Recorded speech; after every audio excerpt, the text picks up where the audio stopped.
Y sama dengan F X, dan terdapat tambahan variabel bebas X sebesar delta X dibaca delta X, maka bentuk persamaannya dapat dituliskan menjadi Y sama dengan fungsi X Y tambah delta Y sama dengan fungsi X tambah delta X. Delta Y sama dengan F fungsi X plus delta X min Y. Delta Y sama dengan F X tambah delta Y min fungsi X, di mana delta X adalah tambahan X dan delta Y adalah tambahan Y berkenaan dengan adanya tambahan X. Jadi delta Y timbul karena adanya delta X apabila ruas kiri dan ruas kanan persamaan terakhir di atas sama-sama dibagi delta X, maka diperoleh delta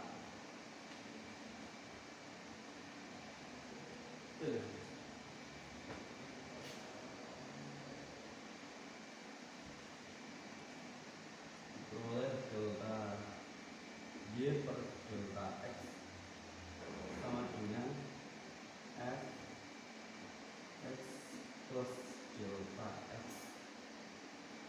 min F X per delta X. Bentuk delta Y per delta X inilah yang disebut dengan hasil bagi perbedaan antara koefisien diferensi mencerminkan dengan perubahan delta. Contoh soal, apabila ada contoh soal Y sama dengan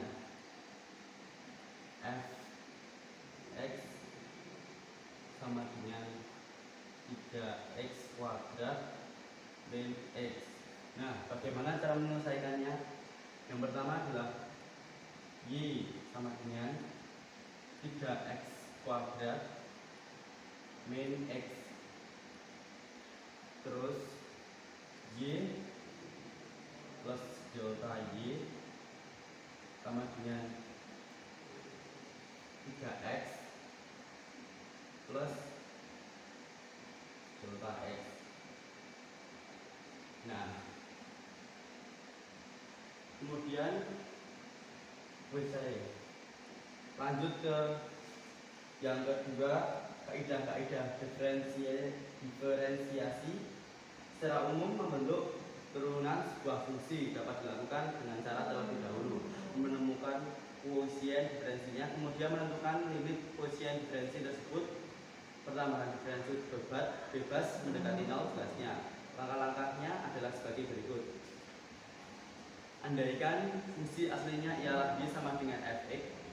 Yang kedua, masukkan tambahan X dan tambahan Y untuk memperoleh Y plus delta Y sama dengan fungsi X plus delta X. Yang ketiga, manipulasi untuk memperoleh delta Y sama dengan Fx kali delta X. Yang keempat, bagi kedua ruas dengan delta X sehingga diperoleh koefisien diferensiasinya. Yang kelima, tentukan limitnya untuk delta X sama dengan 0 sehingga diperoleh turunan fungsinya. Prosedur di atas jelas membosankan dan cenderung membuahkan hasil yang tak seharusnya, terutama untuk fungsi-fungsi yang tidak sederhana. Berikut disajikanlah beberapa sejumlah kaidah yang dapat digunakan untuk menurunkan berbagai bentuk fungsi tertentu. Yang pertama adalah diferensiasi konstanta. Diferensiasi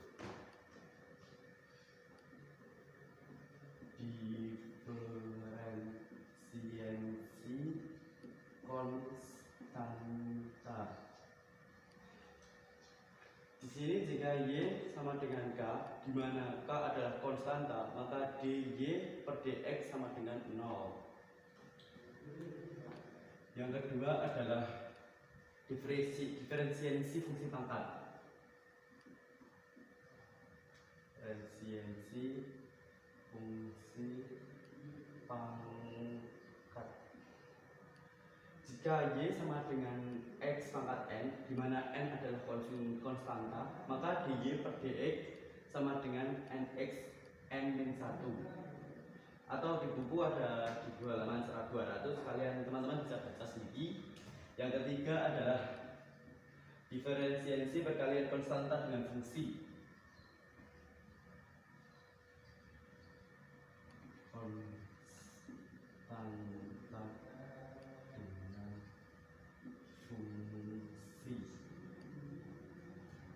Yang ketiga ini biasanya jika Y sama dengan KB, di mana B adalah H kali X, maka dy per dx sama dengan K per dv per dx. Yang keempat adalah diferensiasi pembagian konstanta dengan fungsi.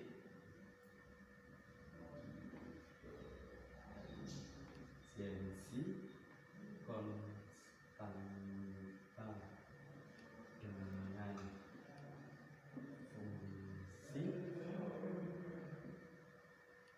Jika Y per K per Y, di mana Y Hx, maka dy per dx sama dengan K dv per dx per V per 2.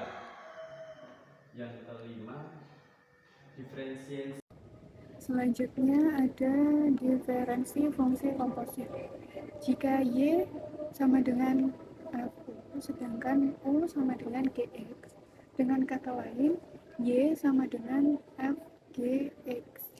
Maka dy per dx-nya adalah sama dengan dy per dx dikali du per dx. Selanjutnya ada diferensi fungsi berpangkat. Jika Y sama dengan U pangkat N, di mana U sama dengan Gx dan N adalah konstanta, maka dy per x-nya sama dengan N dikali U pangkat N dikurangi 1 dikali du per dx. Kaidah yang ke-9 ini mirip dengan kaidah yang ke-8 dan memang merupakan kasus khusus dari kaidah ke-8.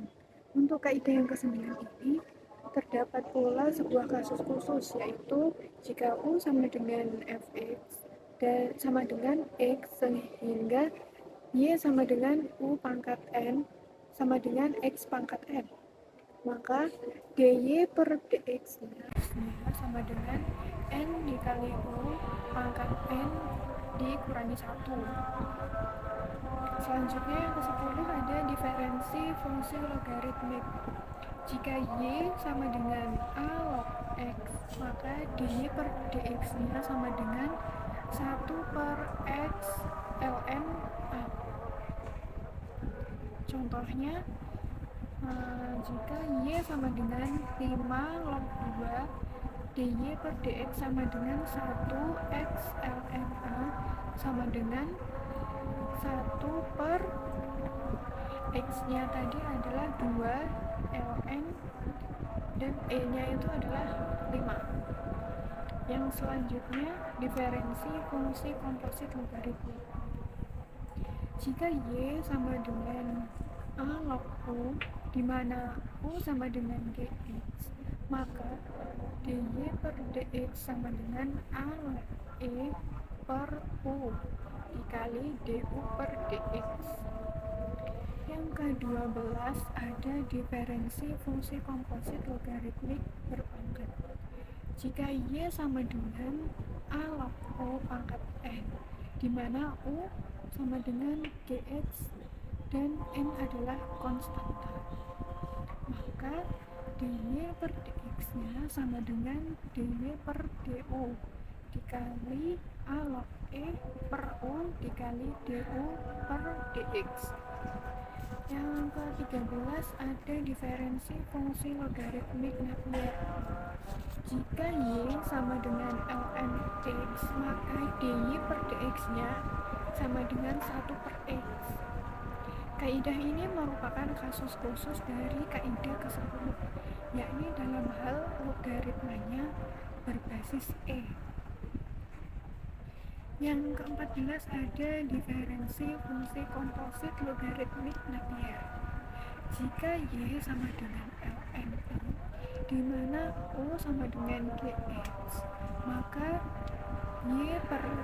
dy per dx-nya sama dengan 1 per U dikali du per dx. Yang ke-15 ada diferensi fungsi komposit logaritmik Napier berpangkat. Jika Y ln U pangkat N, di mana U sama dengan Gx dan N adalah konstanta, maka dy per dx-nya sama dengan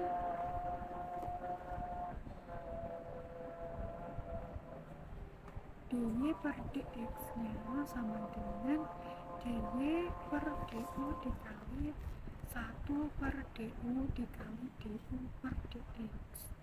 Yang ke-16 ada diferensi fungsi eksponensial.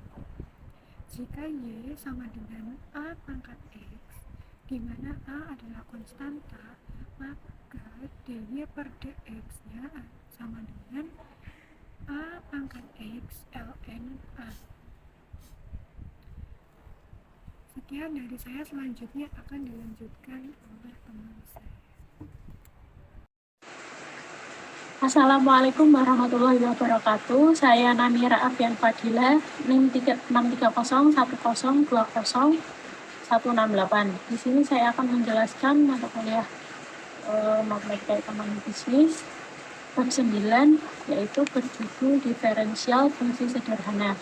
Saya akan melanjutkan penjelasan Mbak Laila, yaitu nomor 17, diferensiasi fungsi komposit eksponensial.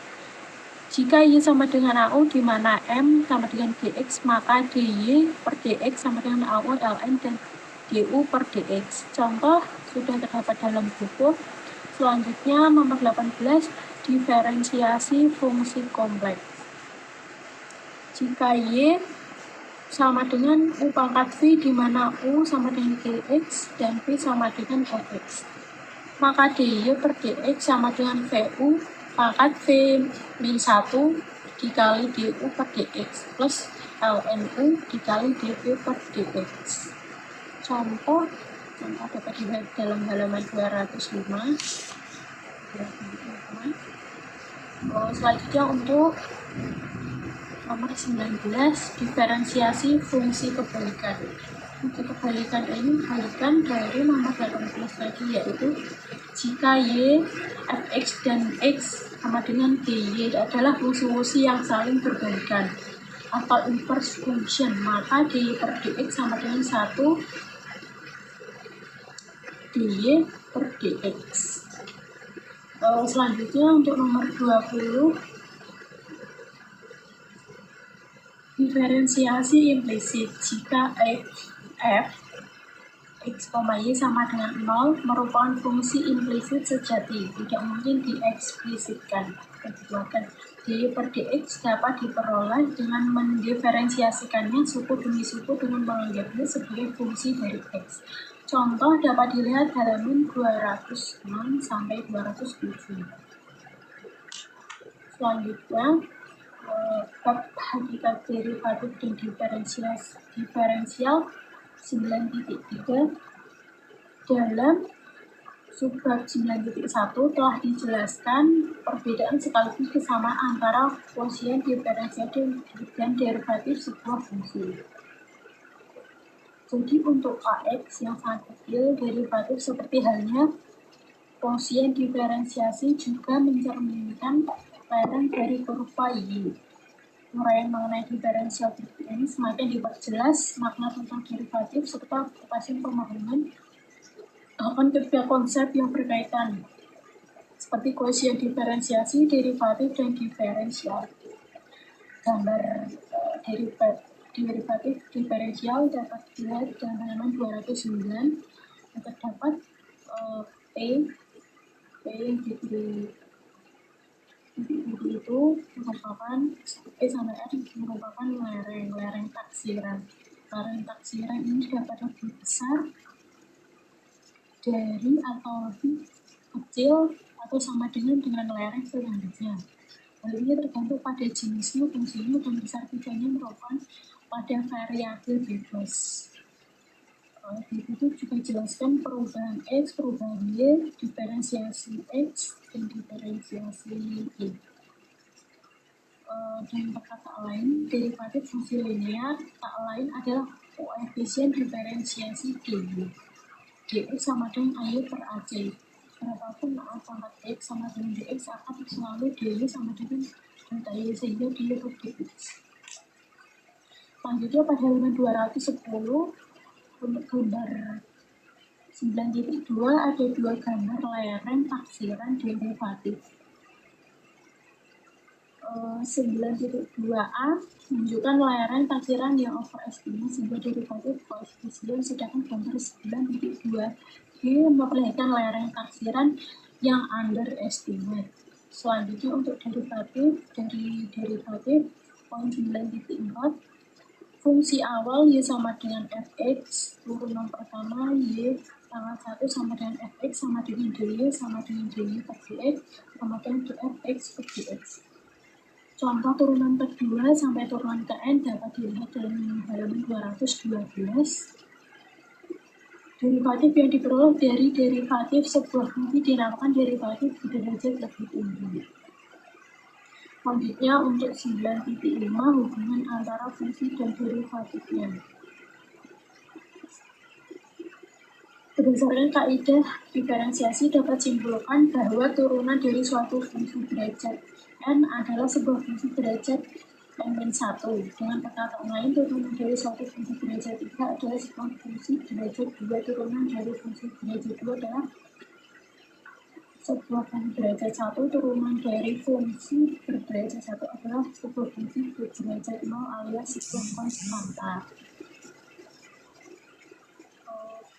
Selanjutnya untuk fungsi kubik, fungsi kuadrat, linear, dan konstanta dapat dilihat pada halaman 213. Selanjutnya poin 9.5.1 fungsi menaik dan fungsi menurun. Terdapat pada gambar 9.2 halaman 213 lereng yang berbentuk ke atas, melengkung ke atas, itu lereng 0 atau lereng positif, lereng naik itu fungsi menaik. Jika lereng negatif turun ke bawah, disebut fungsi menurun. Selanjutnya untuk contoh dapat dilihat pada halaman 214, itu contoh perhitungan fungsi menaik atau fungsi menurun. Selanjutnya yang terakhir pada titik 9.5.2 titik ekstrim fungsi parabolik.